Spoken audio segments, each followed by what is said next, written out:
And unfortunately, my friend passed away. I want to thank everybody that sent out shouts and prayers for the Bolton family. And his wife, Jesi, is here with me right now. Jesi, you know we love you, and we want to thank you for showing up today because so many people were calling and asking about Andre. And, I just wanted to let you know that a lot of people were reaching out and were concerned about him and prayed for him to get well. But, we don't know what God's will is for our lives. And God decided to take him. You were there when that happened with him. And I always tell people that you guys you were ride or die. I mean, Jesi, I've never seen anyone so close and so loving as you two. And his love lives on with you. I know that. And we just want to let you know, and also his daughter Cece is here, that the community that knows Andre Bolton, they know him from Something in My Heart, Michelle A. He wrote and produced that song. And a lot of work he did with Too Short and NWA and Dr. Dre and Eazy-E and all those guys. So the community of Compton and Los Angeles knows him as L.A. Dre. We called him affectionately. So Jesi came up to talk and say thank you again and maybe kind of tell us where the services are going to be and how it's going to work. So Jesi Hernandez-Bolton. Hey, thank you, Guy Black. Thank you for having me here today. I would like to extend a thank you to everyone who prayed for my husband, who sent out the loving messages, who called me, who came by the hospital. That meant a lot to him. When he passed away, he was actually smiling. And on an interview that Too Short did, he actually elaborated on that the best way and exactly as to how it happened. So I would like to extend a grateful thank you to everyone for that. Now, wait a minute. The day before I was there. Yes. And he was at the hospital, and Dre would give you the thumbs up. Right. Because, he was trying to learn how to speak again. Right. But he was taking his right leg and twisting his wheelchair in circles. Yes.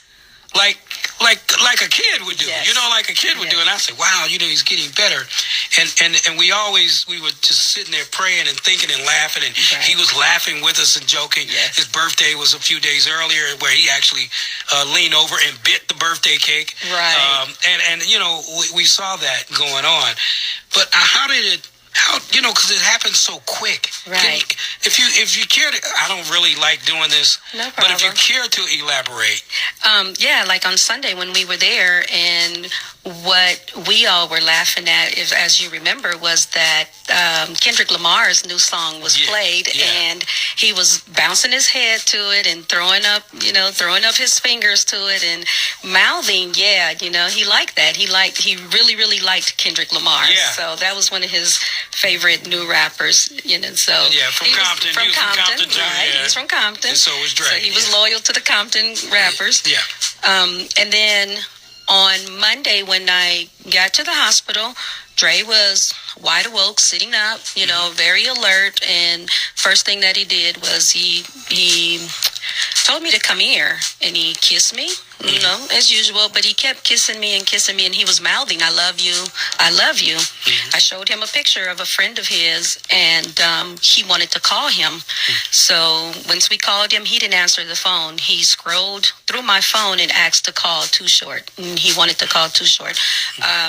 Too Short and my husband have a project in downtown LA, a studio that they built. Mm-hmm. It started with a small studio idea, and it turned on to a huge idea. As anybody who knows my husband, Andre, he didn't do anything small. So Too Short, we FaceTimed Too Short, and Too Short gave him a tour as to everything that was done since he was in the hospital, projects that were finished. FaceTiming, yes. And then he saw some of the younger guys who were at the studio working in the booth, and that just made him really excited, really happy. The odd thing was that Dre would usually just kind of give you the peace sign and say goodbye, but this time it was a different type of wave. He held his hand up straight and just bent his fingers actually into that goodbye, and then he saluted Short and gave him a smile. Oh, wow. From there. Okay. All right. Well, that's a very special moment. And Cece, I don't know if you want to say anything here quickly, but she's a strong young lady too. Drove all the way back from Atlanta to be here, and that's a lot of driving. I saw you on Facebook talking about, well, we're in Texas. Well, you got another day driving, at least another day and a half. And I'm praying for you and holding you up as well. Yeah, it was a long drive, and I actually relocated from Atlanta just to be with my dad and care for him. And unfortunately, on the day that I was driving just 3 hours out, I got the call that he had deceased. Yeah, but you know what? I mean, Dre loved you guys, and he just wants you to carry on. He's not here in the body, but he's here in the spirit. Yeah. And I'll tell you, we're going to have a homegoing celebration for him coming up on Thursday. And Jesi, you might want to talk about it and tell people where it's at. Because first of all, let me tell you, it's not traditional.